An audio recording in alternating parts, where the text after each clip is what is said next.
Evangelho de Mateus, capítulo 10, versículo 17, diz: acautelai-vos, porém, dos homens, porque eles vos entregarão aos sinédrios e vos açoitarão nas suas sinagogas, e sereis até conduzido à presença dos governadores e dos reis por causa de mim, para lhes servir de testemunho a eles e aos gentios.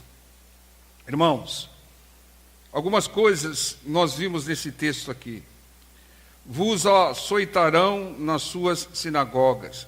Sinagoga é a igreja, né? É a igreja do judeu. E eles açoitariam aqueles que pregassem a Jesus. Igreja não é lugar de açoite, igreja é lugar de bênção.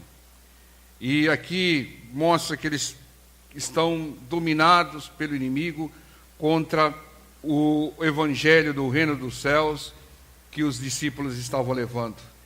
E aqui é uma advertência do Senhor, porque Ele enviou os seus discípulos, nós já vimos aí, com as metas, objetivos, o que eles deveriam fazer, quem eles deveriam alcançar. E aqui o Senhor os aconselha a ter cautela, ter cuidado com os homens, né, que eles açoitarão e levarão às autoridades. Mas isso, irmãos, é testemunho que você está fazendo aquilo que é vontade de Deus. Entendam, quando você faz e tem uma certa oposição, é porque o objetivo está sendo alcançado, se está fazendo a vontade de Deus. O Senhor Jesus disse no Sermão da Montanha: bem-aventurados aqueles que forem perseguidos, injustiçados, caluniados por causa do meu nome, por causa da minha pregação, não por causa da sua conduta, irmãos. Não venha, tem muita gente que vem com uma conversa: estão me perseguindo. Está perseguindo porque está fazendo coisa errada, irmão. Mas se você estiver fazendo aquilo que é vontade de Deus e tiver perseguição, isso é um bom sinal. É um sinal que o inimigo está se incomodando. Porque o inimigo, ele não chuta cachorro morto, como dizem por aí, nem atira pedra em árvore seca. Ele quer parar aquele crente que está dando fruto para o Senhor. Ele se opõe àquele que está, vamos dizer, tirando pessoas que estão sob o controle dele. Então, irmãos, esse levante é comum porque o inimigo coloca pensamento na mente das pessoas que colocam oposição. Ei, você vai na igreja de novo? Ei, você só fala desse Jesus? Ei, você está meio alienado? Ei, fizeram lavagem cerebral em você? Isso é discurso de quem é usado pelo inimigo para fazer com que você pare o trabalho que Deus ordenou que você fizesse, de levar o evangelho a todas as pessoas. É claro que nós temos, aquele que é guiado pelo Espírito Santo de Deus, ele tem que ter a sabedoria do Espírito Santo de Deus. Ele tem que falar de acordo, muitas vezes, com o ouvinte. O apóstolo Paulo, ele diz: fiz-me fraco para com os fracos, fiz-me de judeus para com os judeus. Ou seja, você precisa falar de Jesus, mas na linguagem do seu ouvinte. Não vai chegar com palavras empoladas, não vai chegar lá com aquele português arcaico que a pessoa não entende nada. Fala na linguagem da pessoa, mas fale de Jesus, fale a verdade.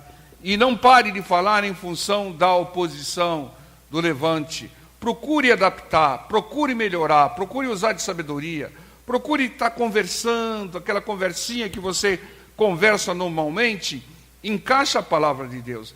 Você não precisa mudar a postura. Não, agora vamos falar de Jesus. Não, você está conversando com a pessoa, você vai encaixando a palavra de Deus, né? Olha, eu também era assim, mas depois que eu conheci a palavra de Deus, os ensinamentos do Senhor Jesus, olha, tem cada estratégia, olha, tem cada direção de Deus. Aí eu comecei a agir dessa maneira, as coisas começaram a mudar.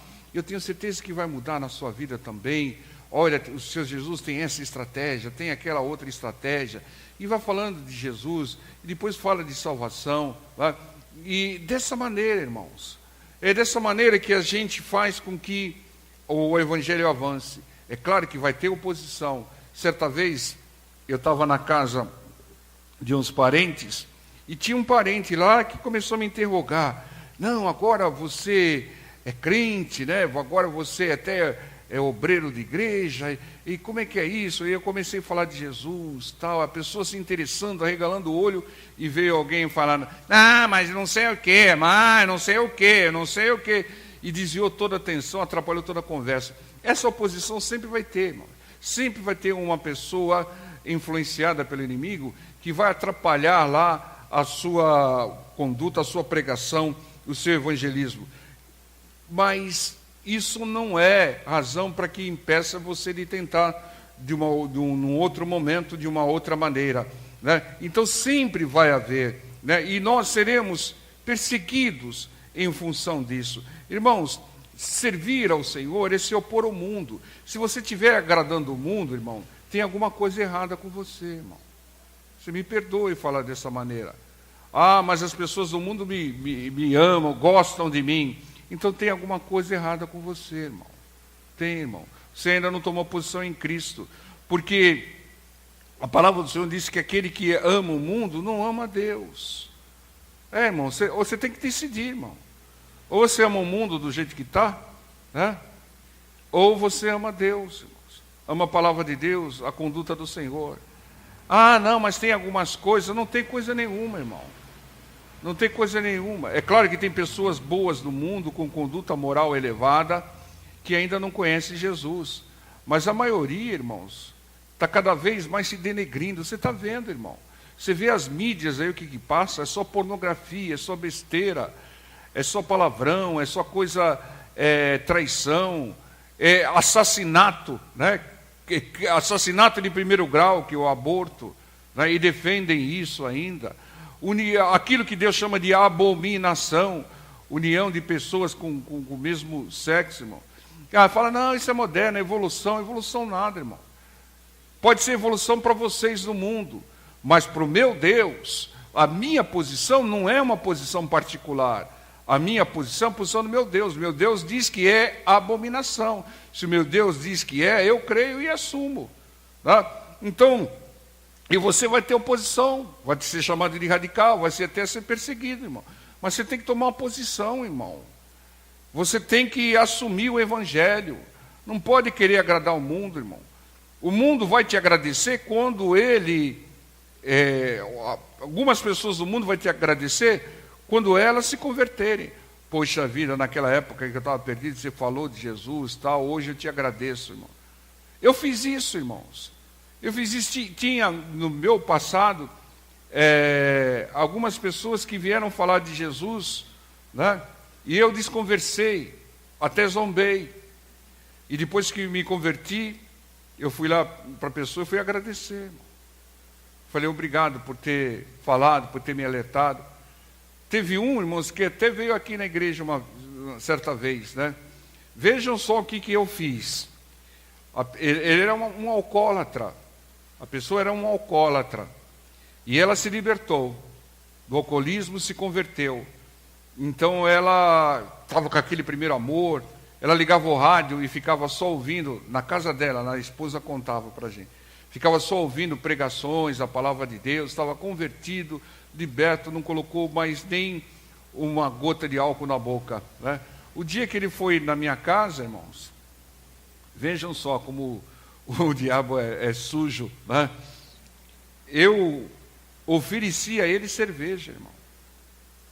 Misericórdia, irmão. Uma pessoa que lutou durante anos, que sofreu durante anos com alcoolismo, caía pela calçada e se libertou, e chegou na minha casa, e o perturbado, né? Não fui eu, foi o velho Roberto, né?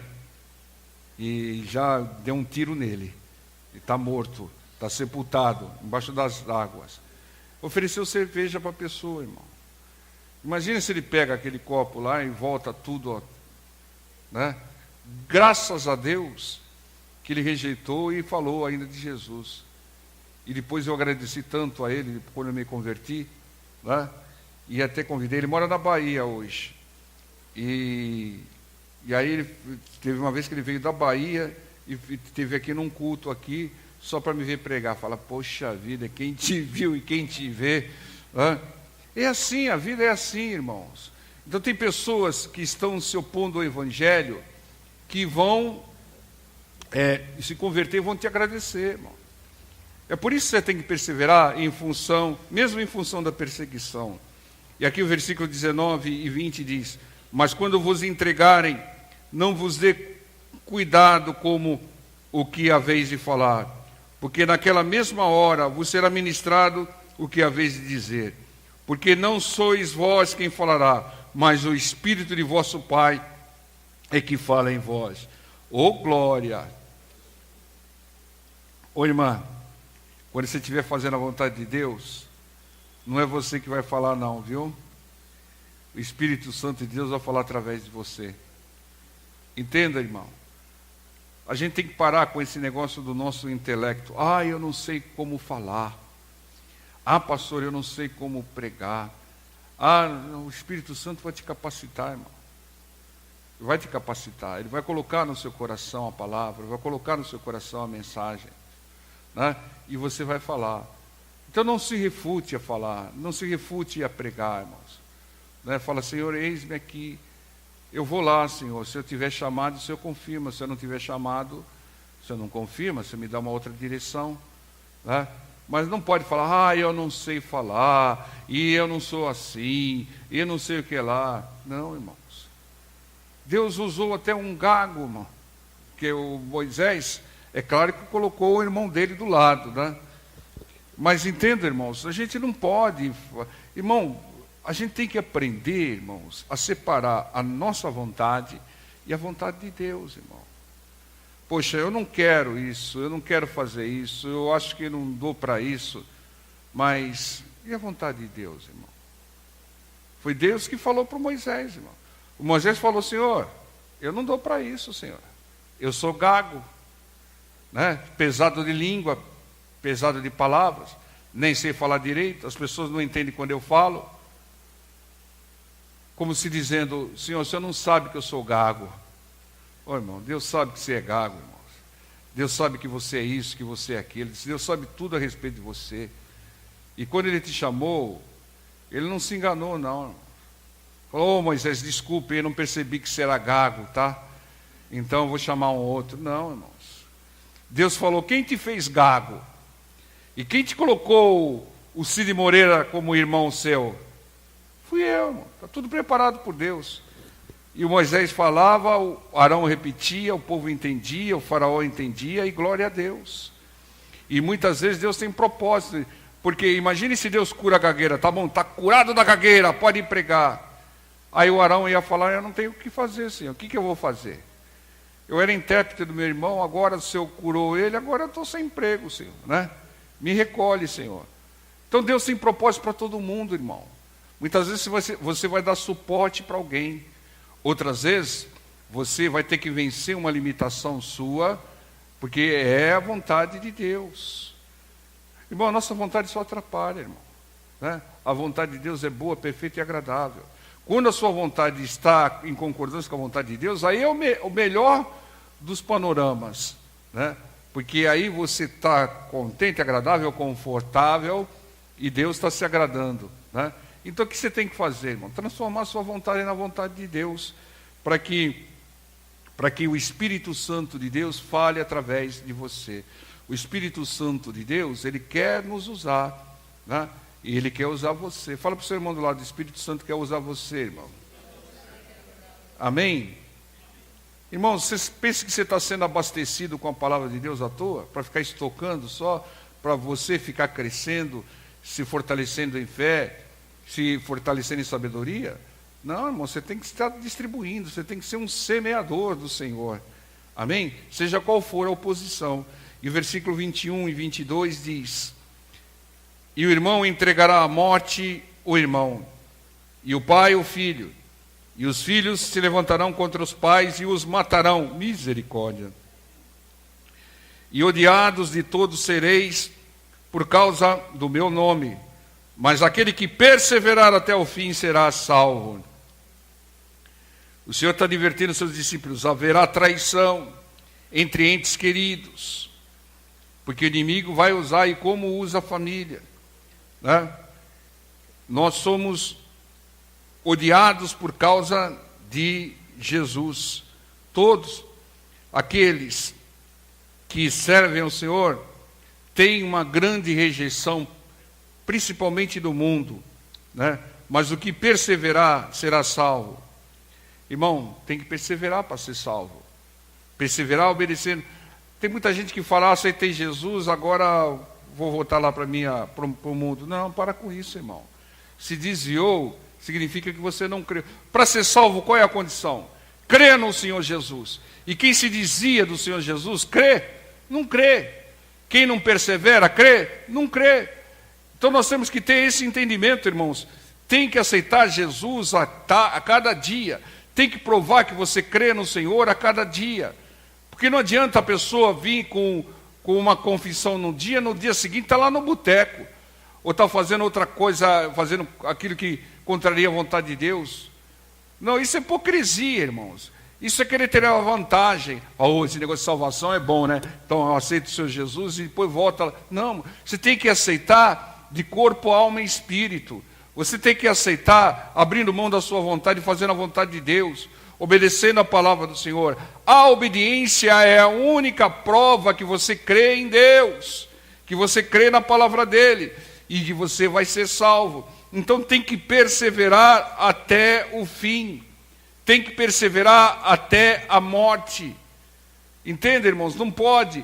A palavra do Senhor diz que se o justo se desviar no último dia, ele perecerá. E se o ímpio se converter no último dia, ele se salvará. É o que diz Ezequiel. Entendam? Nós temos que perseverar até o fim. Nós temos que crer no Senhor Jesus e obedecer a palavra até o fim, para sermos salvos. Versículo 23. Quando, pois, vos perseguirem nessa cidade, fugi para outra, porque em verdade vos digo que não acabareis de percorrer as cidades de Israel sem que venha o Filho do Homem. O Senhor Jesus aqui nos ensina que algumas vezes é preciso fugir, sair de certos ambientes. Quando Herodes queria matar as crianças, o Espírito Santo disse para o José e a Maria, fuja para o Egito. Muitas vezes, fugir, irmãos, não é vergonha, não é demérito. Não, eu sou de Deus, eu não fujo. Não, tem que fugir. Certas vezes, certas ocasiões, você tem que fugir, ou seja, você tem que sair de certos lugares. Evitar. O Senhor Jesus saiu de Nazaré, irmãos. E tem que sair, nós temos que sair. Nós não podemos permanecer. O Senhor Jesus falou para um cego que ele curou em 2 etapas, não volte para a aldeia, saia da aldeia. Tem certos lugares que nós temos que fugir, tem certas situações que nós devemos fugir à luz da palavra do Senhor. E o Senhor diz aqui, fugir para outra, mas continue fazendo a obra, vai pregar na outra cidade. O apóstolo Paulo foi apedrejado, foi dado como morto. O que aconteceu? No dia seguinte ele saiu, foi para outra cidade, estava pregando. Entendam? A obra não pode parar. Nós não podemos parar de falar de Jesus só por causa das ameaças do mundo e das oposições que vêm. Muitas vezes a gente tem que mudar de ambiente, mas continuar levando a palavra. Eu fui lá numa casa de recuperação, de repouso, e não quiseram ouvir, botaram a gente para fora. Persevere, irmão. Perseveramos, vão botar a gente para fora, vai para outra, irmão, vai pregar em outra. E não leva nem o pó dos seus pés de lá. Nós tivemos esse problema, mas nós conversamos com as pessoas lá, a pessoa falou, não, foi um mal entendido. E hoje está uma bênção lá, está ou não está, irmã? Então, é isso, irmãos, nós temos que perseverar. O inimigo colocou um obstáculo para as irmãs, não deixaram elas entrarem. Mas nós conversamos com os responsáveis, na outra semana foram bem recebidos. Hoje as pessoas estão amando elas, não vê a hora que elas chegam lá. Então, vocês vejam, irmãos, que a gente tem que perseverar. Né? Agora, em certas situações, em certos ambientes, a gente tem que sair e tem que mudar. Versículo 24 e 25 diz, não é o discípulo mais do que o mestre, nem um servo mais do que o seu senhor. Basta o discípulo ser como o seu mestre, e ao servo como o seu senhor. Se chamaram Beelzebul ao pai de família, quanto mais aos seus domésticos, diz a palavra do Senhor. Discípulo não é maior do que o mestre, e nem queira bancar maior que o mestre, porque Deus estabeleceu tudo. O máximo que o discípulo tem que ser é igual ao mestre, ou seja, imitador do mestre, né? Como a gente tem dito, o pastor faz de um jeito, o irmão lá, ele faz de um outro jeito e faz até melhor. Ele pode até fazer melhor, mas ele não é discípulo. Ele não é discípulo, né? Discípulo é aquele que segue os passos. Como a gente tem falado aí, tem igrejas que você vê que todos os pastores são discípulos. Falam tudo do mesmo jeito. Sim ou não? Né? Tudo do mesmo jeito. Porque são discípulos do líder, né? Isso é obediência, reverência. Mas tem um que é totalmente diferente e que ele não se adapta, não sei o que lá, então ele tem que abrir o seu próprio ministério, porque ele não é discípulo. Entendam? Então muitas vezes a gente tem que abrir mão da nossa vontade e procurar fazer como faz o líder, como faz o mestre, ser discípulo e não ser maior, como diz o texto aqui em Mateus 10, 24 e 25. Irmãos, servo do Senhor, ele é aquele que imita o Senhor, que é discípulo do Senhor. Mas tanto o Senhor quanto o discípulo vai ser perseguido, né? Então, perseguir o Senhor Jesus, vão nos perseguir também. O do cálice, o Senhor Jesus falou para o Tiago e João: o cálice que eu bebi, vocês beberão também. Ou seja, vocês vão ser perseguidos como eu fui perseguido. Entendam? Mas isso não é justificativa para deixar de continuar fazendo a obra. Isso é um indicativo que você está agradando a Deus e não está agradando o mundo. Então seja imitador de Cristo na conduta, principalmente nos momentos difíceis, na hora da perseguição. Amém, povo de Deus? Então, o servo, ele não pode ser maior do que o seu senhor. Nós somos servos. Então não queira bancar aí o bambambam, né? Eu sou melhor do que o pastor. Eu falo melhor do que o pastor. Eu prego melhor que o pastor. Eu oro melhor que o pastor. Então você não é discípulo, irmão. Você está no lugar errado, irmão. Pega a sua trouxinha e vai, né? Pega o seu banquinho e sai de fininho, né?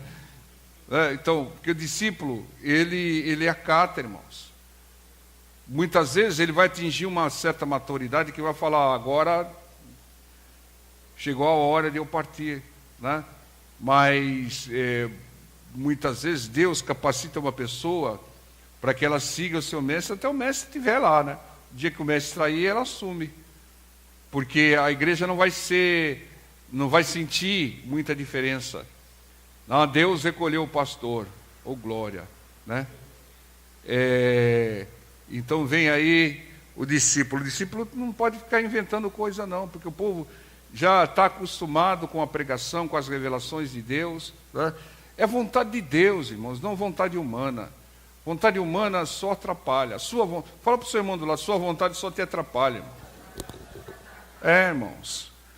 Versículo 26 e 27 diz: portanto, não os temais, porque nada há encoberto que não haja de revelar-se, nem oculto que não haja de saber-se. O que vos digo em trevas, dizei-o em luz, e o que escutais ao ouvido, pregai-o sobre os telhados.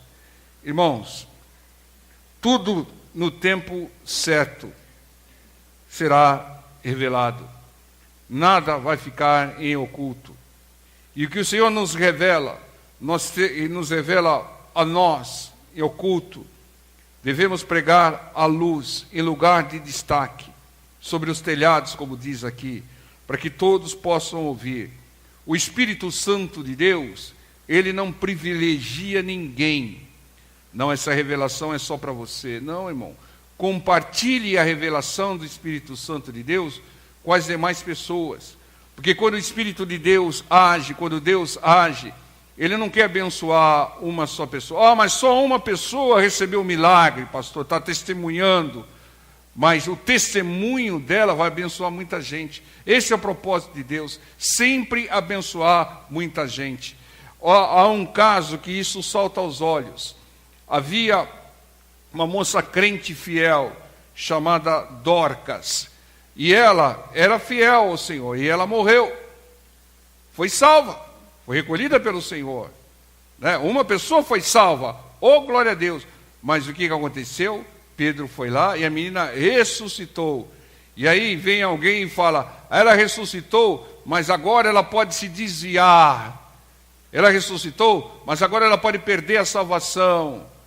Mas isso não é a visão de Deus. Deus a ressuscitou através da oração do Pedro. Para quê?